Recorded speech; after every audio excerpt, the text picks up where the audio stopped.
man, thanks for having us out here, brother. No problem. We're gonna get to see, I think, one of the cleanest cars.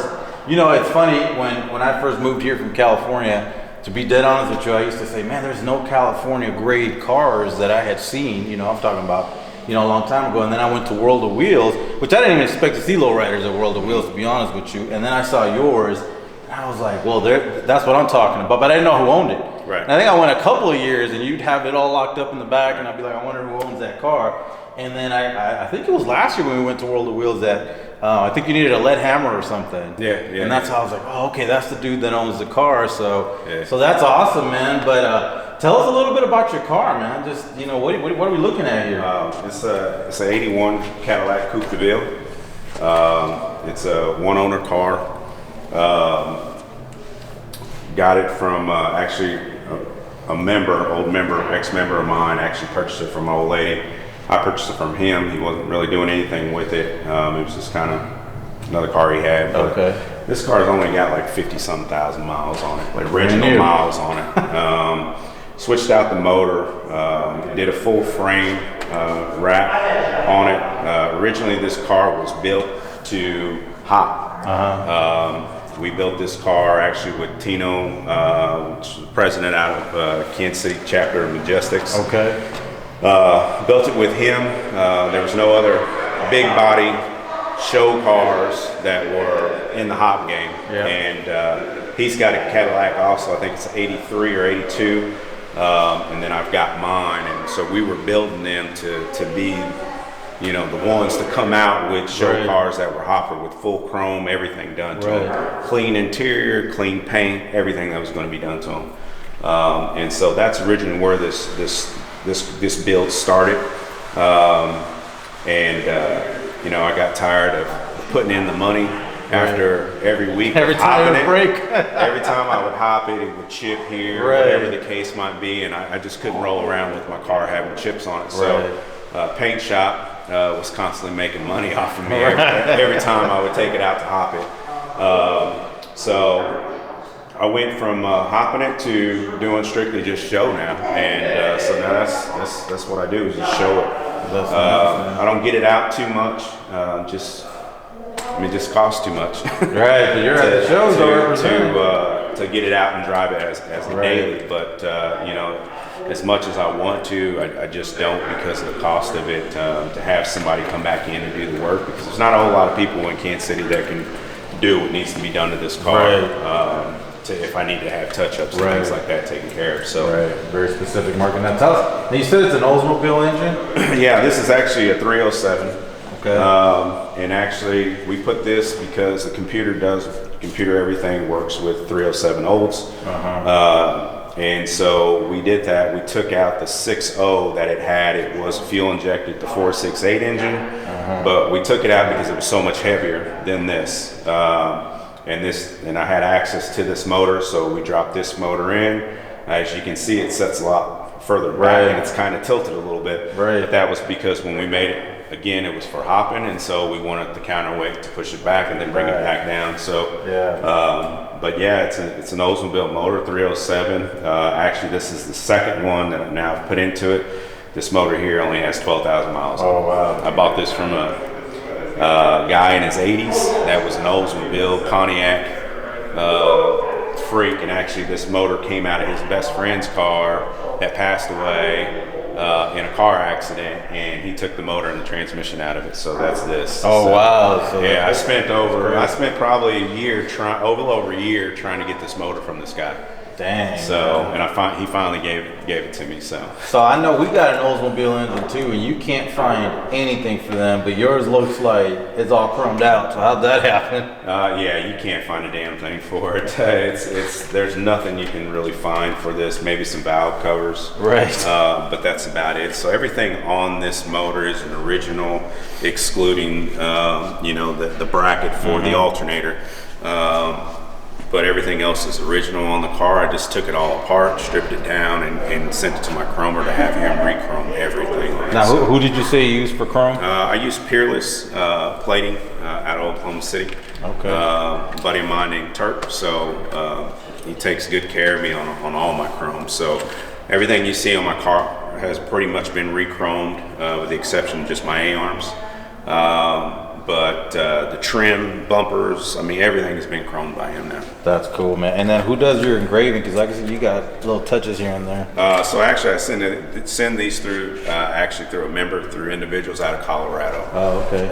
And so I send it to him, Looney, and actually Looney got my stuff back to me in 3 weeks. So oh, wow. I don't mess with anybody else, but you know, at that point in time, I was not messing with anybody but him. And now my chromer actually does my engraving for me too. So he's got a guy that he works directly with.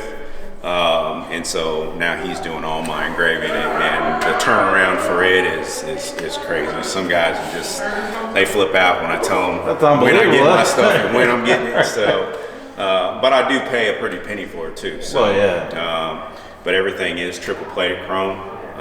You can tell. So yeah, it's definitely a step up from just regular chrome, but it does cost a little bit more. And you got the mirrors on the bottom? I got the mirrors on the inside, the trunk, got the hood, and also got them in the trunk. That's tight, man. And this paint job, man, what color is this? I mean, I can see the pearl just all over it. This, believe it or not, this paint here, most people, even when I first brought it out, everybody thought it was a candy. It shoots like a candy, but it's not a candy. It's actually a 1995, 96 ultraviolet. It's from the Ford Probe that had the purple car with the white mag wheels. Yeah. So yeah, actually that's what this color is. With a little better clear coat. Yeah, a little better clear coat on it. Yeah. And who did your leafing and stuff? Jonathan Marcelo. He's out of actually San Diego. He actually just joined I think a year ago with Lifestyle Car Club. Okay. So most people know Lifestyle Car Club by Joe Ray. So he's with Joe Ray's club. Right. But yeah, he actually came. I flew him down from San Diego, and he did all my pinstriping and all the leafing on it. So wow. I told him this is what I got to work with, and you do your thing. And he just said, hey man, he goes, if you don't like what I do, you ain't even got to pay me. And you know, I was for the first 3 days, he sat in my garage, stared at my car, and he would leave and go back to the hotel, then come back. And I was actually getting ready to just be like, hey bro, this ain't working out. You ain't did nothing to my car. But then the third day I came home, and he just had tape and stuff all over my car, and I didn't know what he was doing. He knew what I wanted, and knew the route that I wanted to go with it. And I mean, he brought this car to life. I mean, he took it to a whole nother level for me. So well, you know, one thing I could tell you is that, I mean, just looking at the detail, I mean, obviously you took the car off the frame, right? I mean, you got pinstriping and leafing on your frame, but even like the top of the bowl joint, I can see you painted that, right? Yeah. Oh yeah. I mean, that's what I think takes it to a next level when you're looking at a build. You know what I mean? Is that attention to detail, which is sometimes lost. You know, especially when people want to rush into things and get them done. So I mean, and that's probably been one of the things that I appreciate to hear, because you know, a normal person, I say a normal person, a non-car person, come up and look at the car and be like, oh man, it's a beautiful car, it's a beautiful car. But it's the guys that I like to talk to are the guys that really know cars, because of what you're speaking about. Those are the guys that are seeing the different things that I've touched on this car, to where like, oh yeah, you did this, you did that. Like, I see how this looks. And so I appreciate talking to those type of guys, because they understand what I went through. Appreciate all the work you did. Correct. I mean, yeah, I mean, absolutely. I mean, even down to like, I'm looking at just your rubber trim.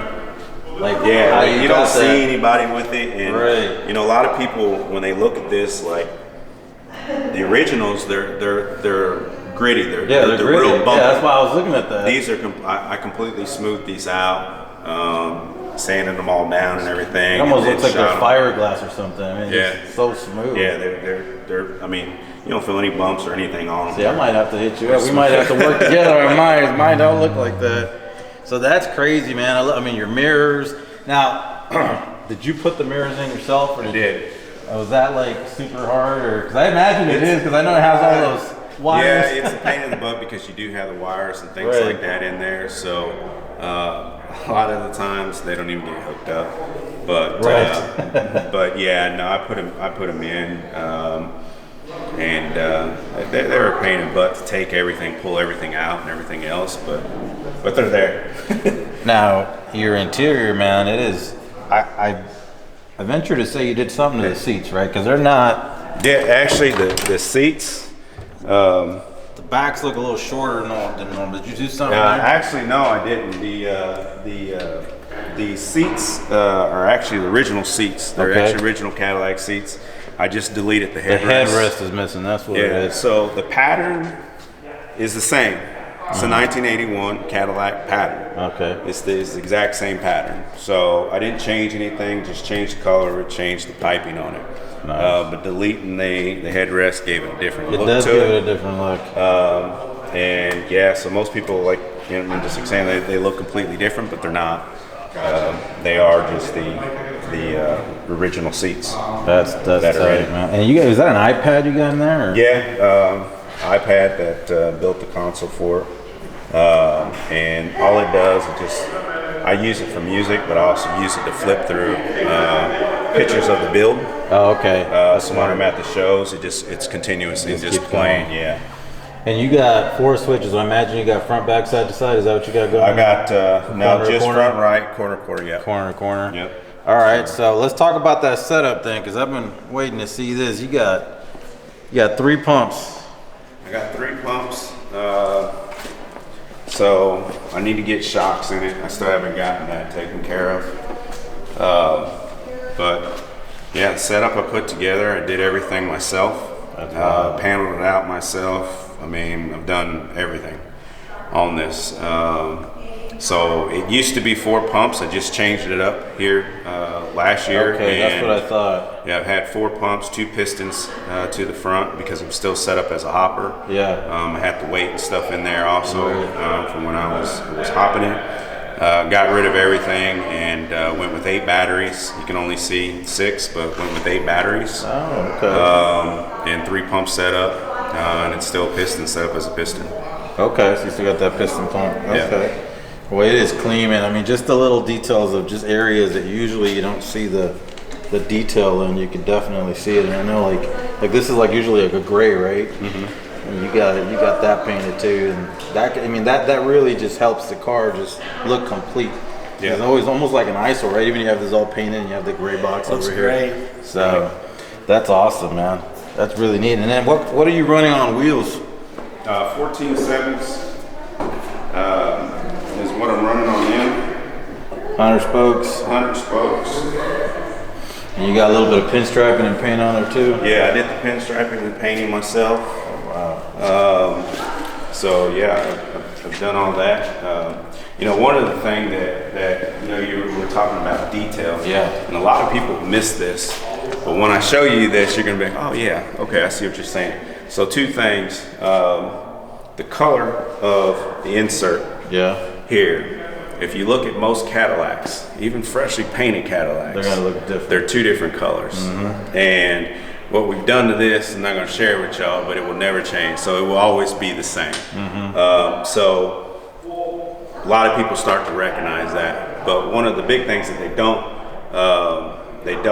lot of people miss is the fact there's no gap. Right. Yeah, because every Cadillac you see has a gap, has a 1/2 inch gap in them. Yep. And I've closed the gap up on them. It doesn't hit. It doesn't do anything from rocking to bouncing and everything else. It doesn't. You're right. It doesn't 100% right. Yeah, I mean, you usually have a gap where you can. There's about a 1/2 inch gap that's in there. And as a matter of fact, not only are they usually different colors, but sometimes they're kind of shaped a little bit funny. Yeah. And you could see the reflection of the lights in there and stuff because it's not, you know, it's gapped correctly. Right. But I mean, it's gapped to stock. That's how they work. Yeah, correct. But that's crazy cool, man. I mean, I'm gonna have to ask you offline what you did there. I mean, I love it, man. Every little piece that you got on here, your belt trim, you got that chromed out. Yeah. So everything again was all re-chromed. So I actually just had this, all my trim I just had done. So this was done. God, what? maybe, God, what show was it that I just went to? Or no, actually, I was trying to get ready for the Midwest Super Show. Oh yeah. At the end of the year, just a few months ago, and so I broke the car down. I was like, okay, let me get my stuff and get it back. But you didn't make it, did you? I didn't make it. Yeah. And not because all my chrome was done. So I had my chromer got my stuff done for me in a week and a half. Wow. He had my bumpers. He had all my trim. I mean, but to take all this trim off, you got to disassemble everything. You got to assemble the doors. You got to pull the glass out. You got everything has to be pulled on this car in order to do it. And actually, I had everything, but what kept me going to the show and getting the car done was my job. So I had to travel. So I was traveling during that time and wasn't able to be here to be able to put everything back to it. So well, hopefully next year. So it was just done. That's clean. And now this top is awesome. And then you told me earlier you did the top. I did the top myself. That's crazy, man. So the top was done myself.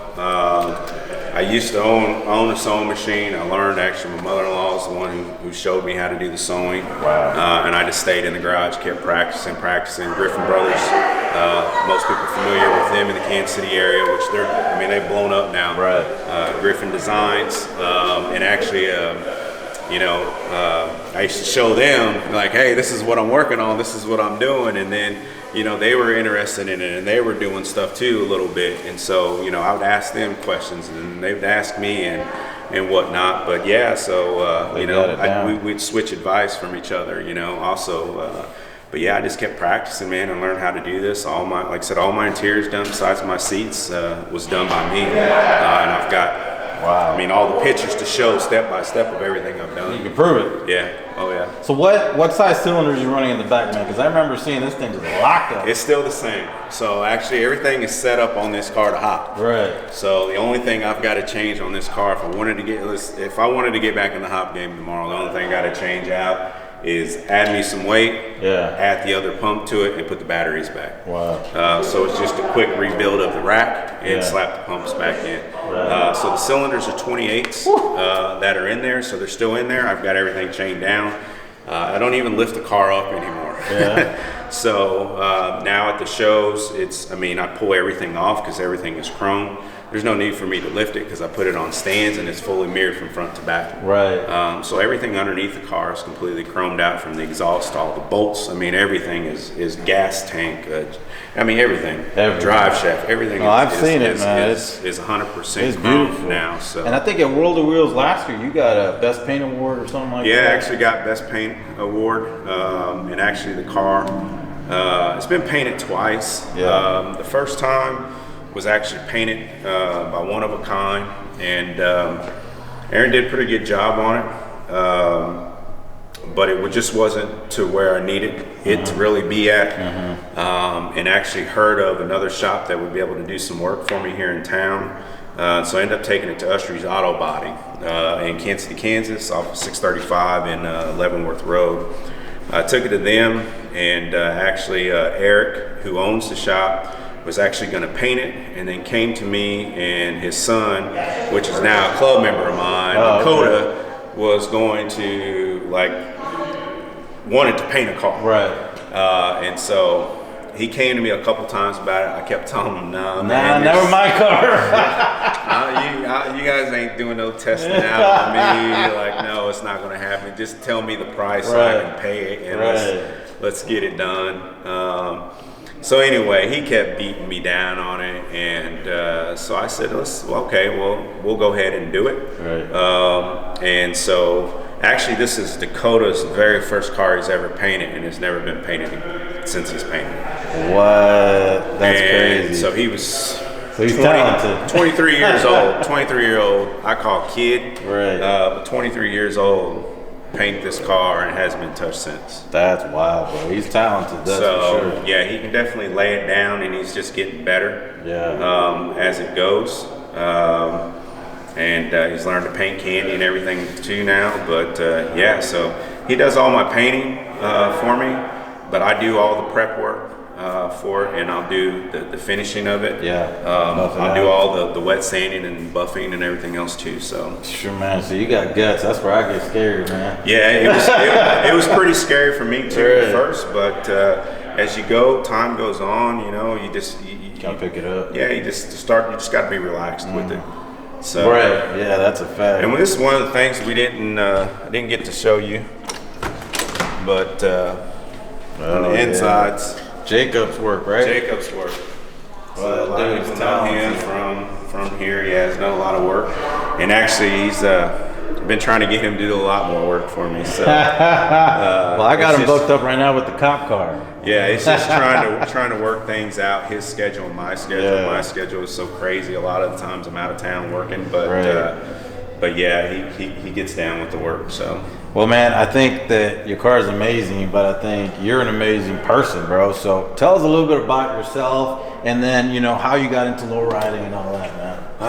So originally with me, so I'm originally from Kansas City, Kansas, from Argentina.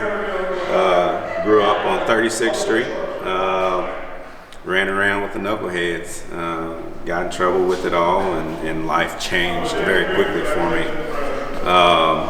But as it changed, again, it was the best thing that's ever happened to me. All the trouble that I went through and everything else, I would never want anything to be anything. I would never want it to be different. Right. Because where it's placed me now in my life, I wouldn't change it. And I've got a good life now. So yeah, originally from Kansas City, Kansas, moved away, lived in Tulsa for several years. I call it home also. Because a lot of special things have happened there. My first child was born there. Mm-hmm. So yeah, that's my home too. But Kansas City, Kansas is where I'm from. Is what I represent at the end of the day. So yeah, when I take this car out, I'm not representing for myself. I'm representing for Kansas City. Right. So on my tag, you see it says KC. It doesn't say nothing else, you know, but says KC on it, so that's what I'm representing. But yeah, so cars, got into cars. Grandfather was a head mechanic at U-Haul, and he worked on every neighbor's car, whether it was a piece of junk or a newer car. Back in the 80s when I was a little kid, and he just always told me, he's like, hey, if I'm not always going to be around, so if you want to learn how to do this stuff, then you better pay attention.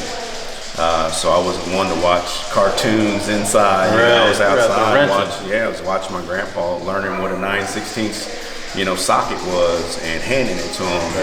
And then when I didn't give him the right one, he would scold me out and cuss me out in Spanish, and then I'd have to go find it. And his toolbox had they were not organized. Right, they were just all mixed. So you're sitting there going looking at every single one, trying to find the right one, so I wouldn't get hollered at no more. So I learned very quickly what sizes what was, but so it was that's how I got into the lowrider, and it just kind of kept from there. I started buying able to buy my own cars, and I always went with the old schools, never had new school cars. Started out with some bigger body Chevys, then I went to the G bodies, then went back to a whole nother series of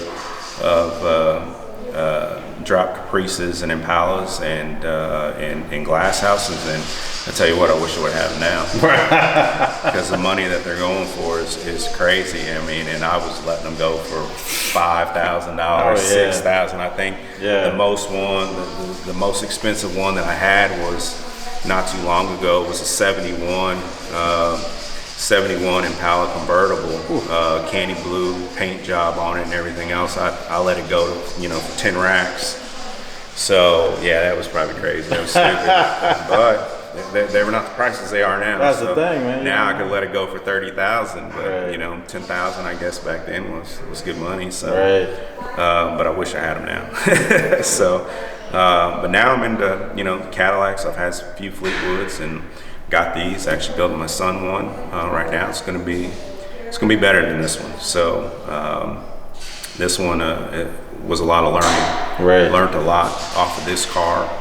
What you can do to them, what you can't. But pretty much anything is possible, I guess, at the end of the day.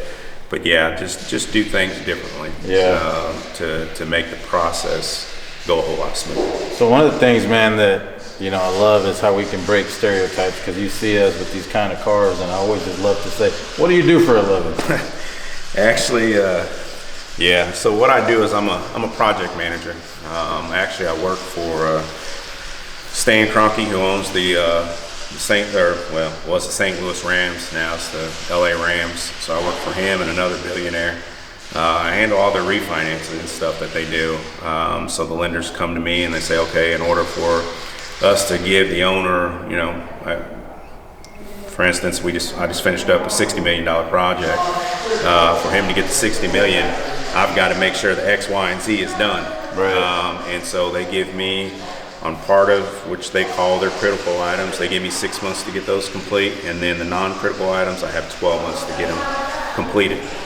So I handle everything with putting contracts together, putting scopes to work together, calling all the contractors, getting them out, looking at everything. So from start to finish, till that job is 100% done and I can send everything over to the ownership to sign off on so he can sign a check, that's my job. So my job is I get to tell people I get to play millions of dollars, but reality is I got to save my owner millions of dollars so he can put millions of dollars in his account. So there you go, man. Yeah. So that's what I'm talking about. I just think that's incredible that you got that kind of a job and it allows you to do this. And I think that one of the things that we always talk about is that message to the kids. And I always tell kids, like, work hard, right? Like, maybe right now you're early 20s and you're driving a Honda Accord and you're going to school and you're trying to get your degree and go into a career path, but it'll pay off at the end because you're not worried about the police, you're not worried about doing anything wrong, and you can afford a lifestyle and have cars like this the right way. Oh, you know what I mean? Man, the one thing I would say, and I made the comment earlier of that I wouldn't change anything, right? Because of the way that I am right now. But there, the one thing I would, if I had to pick something that I would change, I would pick education. Yeah. Because I'm telling you what, if you ain't got an education, man, you ain't getting anywhere in this world. And in order for you to get anywhere in this world, you're just going to continue to bust your butt. Right. And you're going to live, I hate to say paycheck to paycheck, but the reality is you're going to live less than that. Right. But and that's always been a struggle too, because I've lived paycheck to paycheck. And, me too. I make the most I've ever made in my life right now, and it's still hard. Mm-hmm. But yeah, if I had to change anything or say anything to anybody, I would say, man, go get your education. Don't worry about what the next man's doing or what the next man has in his pocket right now. And especially if it's fast money will go real quick. So yeah, get the education, man, and do what you need to do, because then you can have this, and you can afford more than this, Right. and not just this, but have a house, be able to provide for your family and everything. Go on vacations. Right. A lot of people that I talk to, man, you hear that they can't afford to go on a vacation. Why? Because they got to work their butt off. So getting an education is definitely huge. That's awesome, man. Yeah. Well, I appreciate that, man. And I appreciate you showing us your car, telling us your story. And I can't wait to see you here in a little bit. But 3 weeks from now, we're at World of Wheels? Yeah, 3 weeks from now, we're World of Wheels. Funny thing about that, though, I don't know that I'm going to be there. So I might be down in Dallas at the Taurus Empire show. Nothing is set in stone. And with me, as most people know, that I'm a last minute guy. So I might switch it up and show up at World of Wheels. So you never know. But right now the game plan is to be in Dallas, though, for the Taurus Super Show. So we've got this thing within our own club that it's called State to State. Yeah. And it takes a lot to uphold that. And basically what we've got to do is we've got to attend 7 out-of-state shows every year with the vehicle. And so it's a hard thing to do. If it was easy, every member would be able to do it. But it definitely takes thousands of dollars to travel constantly and do this. So it's hard, but it is something that I look forward to doing, because it's the good thing about it, you get to meet a lot of people, make different connections. So I do like to travel. But yeah, like I said, it's the beginning of the year, so it doesn't mean I have to go right now. So we'll see what happens. Well, we'll see. If I don't see you, I know where you're at. Right, for sure. I'm definitely going to be at a show, for sure. Yeah, I'll definitely be at a show. So everybody knows you're in good times, right? That's a little bit about that, because I know that, back when I was at home, you guys are like one of the elite clubs out there. Yeah, we're definitely one of the bigger clubs in the United States or in the world, however you want to call it. But yeah, I used to be the president of the Kansas City chapter, which we've got 6 guys in it. I'm no longer that. I actually stepped down from there and took a promotion, and so now I'm a regional president, and so I've got multiple states, or I actually got every state in the Midwest that we have a chapter at.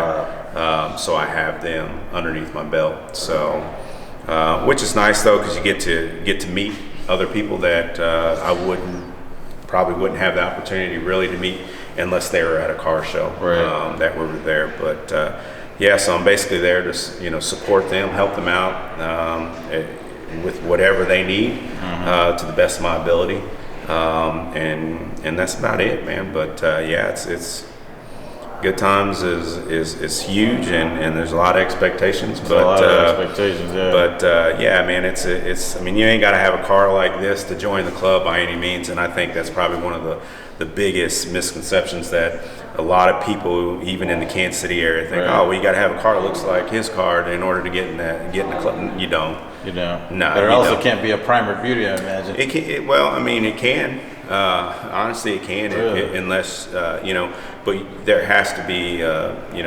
We set deadlines for everything, so the deadline has to be met with the deadline that. It's just constant building. So the presidents will extend the deadlines as long as you're making headway with building your car. So, nice. Being a member, participating, and showing support within your own city and everywhere else, that's what keeps you in the club. So. Well, that's awesome, man. I mean, I just see you guys rolling. I mean, I thought the same thing. I mean, honestly, a club like yours, I'm like, you probably have to be at this level you don't. to get in there. Yeah. But it helps. Yeah.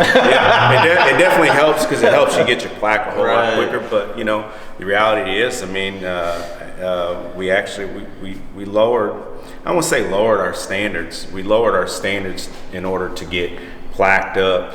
But every chapter has their own standards also of what they require. So we have a minimum of that you have to meet in order to get your plaque. But like I said, other chapters have higher standards, but that getting into that chapter. Right. So, but no chapter looks down at you because you don't have what they have. Okay, well that's awesome. So, yeah, for Same sure. thing with my chapter. There's only 4 of us here, and we're nowhere near what Arizona has or Las Vegas has, but they're really supportive, which is cool. And we're trying to come up, as much as we possibly can. So I appreciate that, man. But man, I appreciate you showing us your car. I appreciate you talking about you and who you are, and thank you for representing Kansas City, man, because you're right. You made a comment about your tag. I forgot what show you were at, but one of my homeboys sent me a picture and he's like, "Hey, y'all are out here."